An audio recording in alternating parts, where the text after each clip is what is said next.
Yo, happy Sunday. Today I'm going to be taking you guys through my weekly reset. This is an extremely powerful tool for not only staying on top of your self-care tasks, but also clearing up all your mental baggage from the previous week. Overall, this weekly reset will just make you feel on top of your shit. And it's like, if I complete this, I'm good. I am taking care of myself. I'm doing what I need to do. I'm coming to a calmer baseline, and I'm really attacking each week with a clear head, focused energy, and just feeling really, really good. I encourage you to throw this on, and if you want, you can complete this reset along with me. I think I've said enough for the intro. Let's get right into it. So my weekly reset actually looks like a to-do list that I write on Notion. Notion is a productivity app that I've been using lately. I used to do this sort of thing in my journal, but then I would have to write the same list over and over again. Here's what my weekly reset looks like. We've got these 5 big to-dos that are broken down into littler to-dos, and I do want to say, like, this is work. Like, you're taking this time to work on yourself. This could take up your entire Sunday, but it's kind of one of the most beautiful forms of work there is, because you're doing something purely for yourself so you can feel good. So I have a little note for myself at the top to make sure I romanticize this process, to take it slow. Don't put pressure on myself during this. There's so much pressure that exists during the normal work week. This can be fun. I'll usually throw on a podcast in the background or maybe some music. I'll take breaks, lay down in my bed, go for a walk. I'll just kind of let myself flow throughout this process and really have fun and romanticize it, and just kind of really embody that feeling of resetting and recharging. It's gonna make this whole process so much better. And now let's get into the weekly reset. So number 1 is to reset your space. This is such an important thing for me to do on a weekly basis, because my room gets messier and messier as the week progresses. And if I don't take the time on Sunday to reset my workspace, clean my room, if I don't do those things, I'm gonna wake up on Monday, my mind will be running about all the work I need to do, but I'm gonna wake up and see a messy ass room, and I'm gonna need to do that first, and it's just gonna start compounding my anxiety right away, and it's not gonna set the week off on the right foot. What feels really good is to wake up on Monday, your room is clean, your workspace is clean, all your apartment chores are taken care of. You can just calmly get right into your work. So for resetting my space, I also have specific to-dos for watering my plants, because sometimes I can forget to do that. So it's nice to have that weekly reminder there. And also for doing my laundry. So for the longest time, I was the kind of person who would do my laundry when I had absolutely no choice, as in I would literally be out of underwear. What would happen is I would be in the middle of a busy week. I'm so motivated, so hyped about work, and then I'll be like, shit, I have no underwear for my skate session tomorrow, so I need to break my workflow in order to do my laundry. Not only that, the bag is absolutely heavy as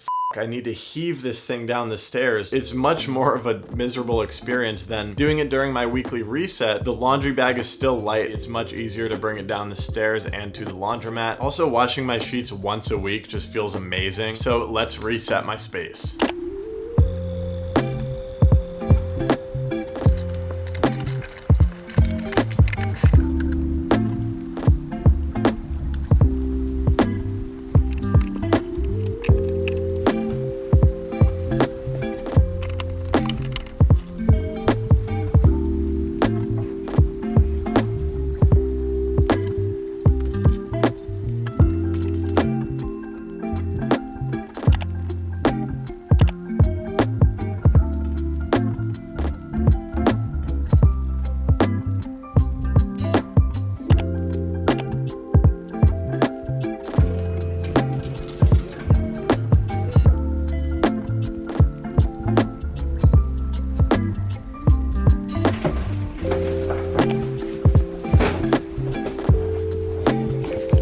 So number 2, we're gonna do our food and shopping. This is also pretty new for me actually, and it's been really improving my flow throughout my week. And I'll actually take the time and meal prep my week. I do this in Notion as well. I'll literally come up with what I want to eat for breakfast, lunch, and dinner Monday through Friday. As I'm building out my meal prep for the week, I'll create a grocery shopping list of everything I need. And this is such an important thing for me to do, because again, I hate being in the middle of my work week and running out of food. That will put me into this spiral where I'm like, ugh, Should I keep working? Should I run to the grocery store and get a snack? And that indecisiveness interrupts my flow more than anything, and often I'll end up just like skipping meals, being hungry, not being able to focus as well on work because of it. So for food and shopping, I also just have a note for myself to try to think of any apartment supplies I need: shampoo, body wash, hand soap, paper towel, sponges, garbage bags, things like that. Just seeing this note here just helps my brain get running. I'll be like, oh yeah, we ran out of dish soap. And that way when I go to the grocery store, I can pick up whatever I need as well.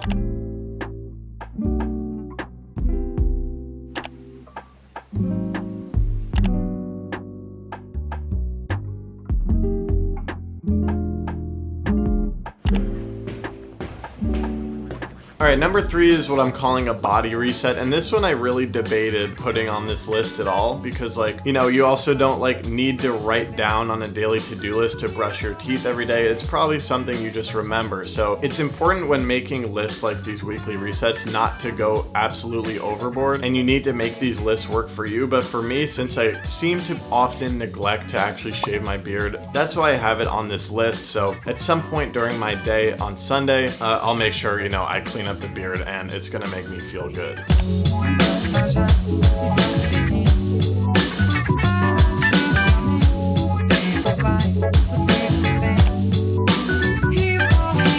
So what we've accomplished in steps 1 through 3 in the weekly reset is like we've taken care of all these physical self-care things. And now we move on to trying to obtain some mental clarity. Number 4 is what I call a mind reset. And this is where I do some reflecting about my personal life. So I just really have these very simple journaling prompts that help me process what happened last week and set intentions for the next week. So my first prompt is just to reflect on last week. I write about what went well and what didn't go well. So this can really help me release some of that mental baggage. It's just nice to take some time to think about your last week and think about what you really appreciated and what you would want to improve for next time. It kind of puts you on this cycle of growth and reflection, and it's really nice. And that first prompt leads into prompt number 2, where you get to set some intentions for next week. The journaling is very free and open. I don't need to capture every single thing. It's more like, what's on my mind right now? What am I holding on to from the last week that I can let go of by writing about it in this page right now? The goal with all of this is to let go of the previous week and set yourself up for the next week.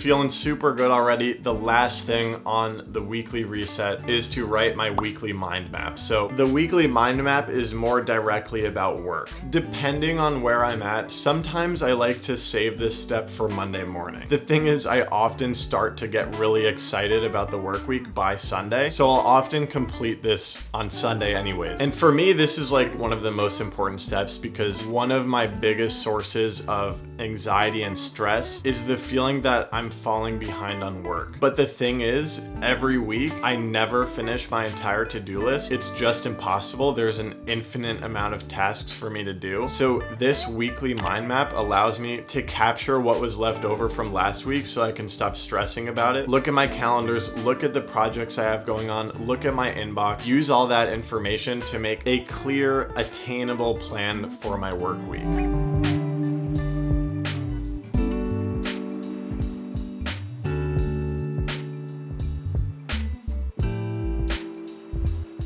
This is a process that feels so incredibly good. After completing that with you today, I just feel at peace. I feel ready for the next week. I feel calm, taken care of, collected, excited, and energized for a new week. I know where my energy is focused this week. I know exactly what I need to do for work this week. I'm confident in the planning I've done. I can rely on that backbone and now just take a deep breath and be in the present. If you enjoyed coming along this weekly reset, you might also enjoy this video I made about how I plan my hectic work days as a content creator.